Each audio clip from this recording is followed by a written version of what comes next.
What if the most profound archaeological discovery wasn't gold, ancient cities, or artifacts, but proof that human compassion stretches back far before civilization itself? Recent breakthroughs hidden deep within ancient bones reveal something truly extraordinary. For years, we've often pictured our prehistoric ancestors as harsh survivors, ruled by a brutal, only the strongest survive logic. But what if that view overlooks a vital part of their humanity? Cutting-edge ancient DNA analysis is changing everything. Scientists have found evidence that people with Down syndrome lived among our earliest ancestors, not as outcasts, but as valued members of their communities. By examining DNA from nearly 10,000 ancient human remains, researchers can now detect the genetic signature of Down syndrome caused by an extra copy of chromosome 21. This genetic difference results in unique developmental challenges that would have required ongoing care and support in prehistoric times. Until now, identifying Down syndrome in ancient remains was nearly impossible. Dr. Adam Rorick from the University of Adelaide calls this a breakthrough that transcends traditional skeletal analysis. These discoveries, spanning thousands of years, across Europe challenge our assumptions about prehistoric social life and the very essence of what it means to be human. One of the earliest clues comes not from modern humans, but from Neanderthals. In a cave in eastern Spain called Covanagra, researchers found a tiny fragment of a child's skull, part of the inner ear bones, showing abnormalities consistent with Down syndrome. This child, nicknamed Tina by researchers, lived to at least 6 years old, an impressive feat in the harsh nomadic world of Neanderthal hunter-gatherers. Tina would have faced severe hearing loss, balance problems, and dizzying vertigo attacks. Imagine her daily struggle, moving camps with her group while battling disorientation, unable to hear warnings or family calls, and navigating treacherous terrain. Paleoanthropologist Mercedes Conde Valverde explains that Tina's survival meant constant, intensive care from the entire group. It wasn't just parental care. Others likely helped her mother with daily tasks and directly supported Tina, who couldn't repay their kindness. This powerful evidence suggests true altruism existed among our earliest relatives, shedding new light on the social behavior of ancient hominins. But while the Neanderthal case relies on skeletal clues, the advent of ancient DNA offers even clearer insights into Homo sapiens. The oldest confirmed case of Down syndrome in modern humans dates back 5,500 years in Ireland. There, in a Neolithic tomb, a 6-month-old boy's DNA revealed the unmistakable signature of trisomy 21. A massive study led by researchers from the University of Adelaide and the Max Planck Institute analyzed nearly 10,000 ancient individuals. Published in Nature Communications in 2024, it identified 6 cases of Down syndrome and 1 of Edwards syndrome across prehistoric Europe. While the numbers are revealing, the burials tell an even deeper story. On the Greek island of Ina, around 300 years ago, archaeologists uncovered a 12 to 16-month-old girl with Down syndrome, buried with an elaborate necklace of 93 beads made from glass paste, faience, and carnelian. Even more striking, Iron Age Spain between 2800 and 2500 years ago revealed multiple infants with chromosomal conditions in Navarra who were buried inside homes or important buildings rather than common cemeteries. These extraordinary findings show that ancient societies cared for their vulnerable members with respect and dignity, long before the rise of cities, laws, or formalized social systems. The story of humanity is not just one of survival and conquest, but one of compassion, care, and connection, woven into our very DNA from the very beginning. This practice was extraordinary because cremation was the standard funeral custom at the time, yet these infants were deliberately chosen for special treatment.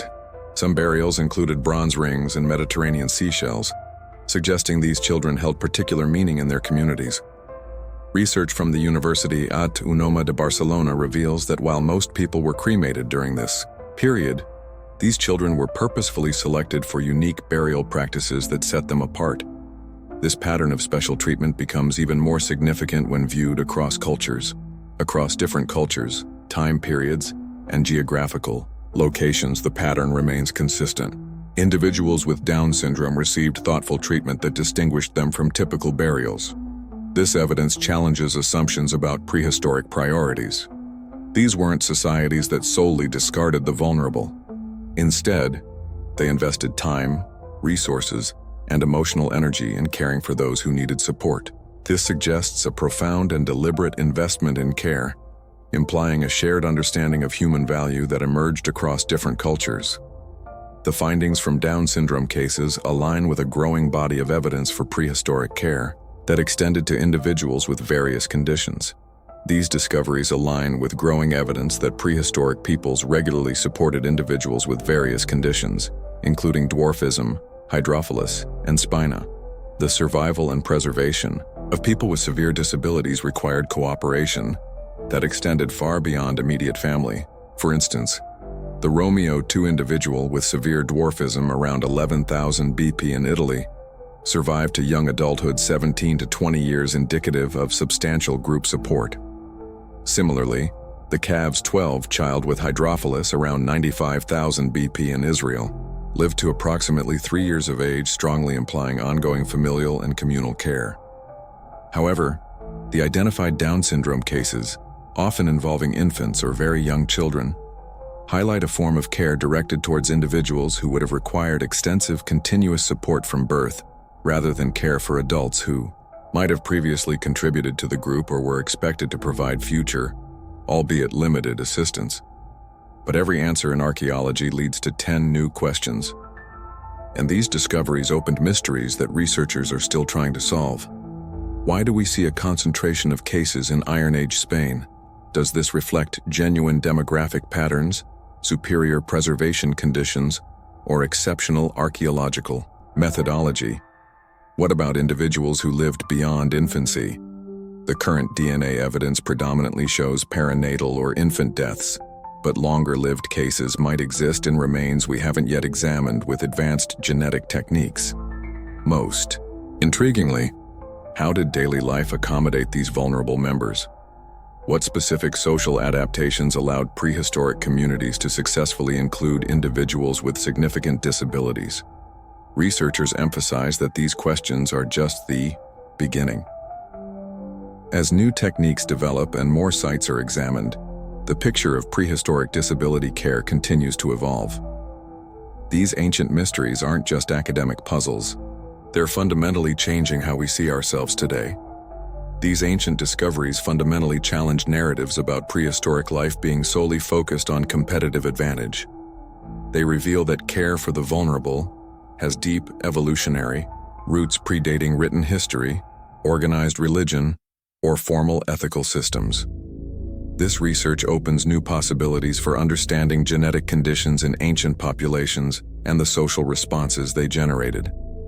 Each new discovery adds pieces to a puzzle that reshapes our understanding of human nature itself. From a suspected Neanderthal child in a Spanish cave to Bronze Age burials across Europe, the evidence tells a unified story.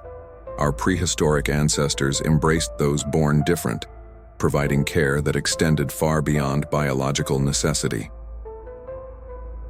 These discoveries, made possible by advances in ancient DNA analysis, reveal that compassion and inclusion are not recent human developments, but ancient traits that help define us as a species. The next time someone suggests that caring for the vulnerable is somehow unnatural, remember Tina, the Neanderthal child who thrived for at least 6 years in one of history's harshest environments. Her story stands as testament to something remarkable, that love and compassion are as old as humanity itself. Perhaps the most significant discovery isn't that Down syndrome existed in prehistory, but that human kindness did.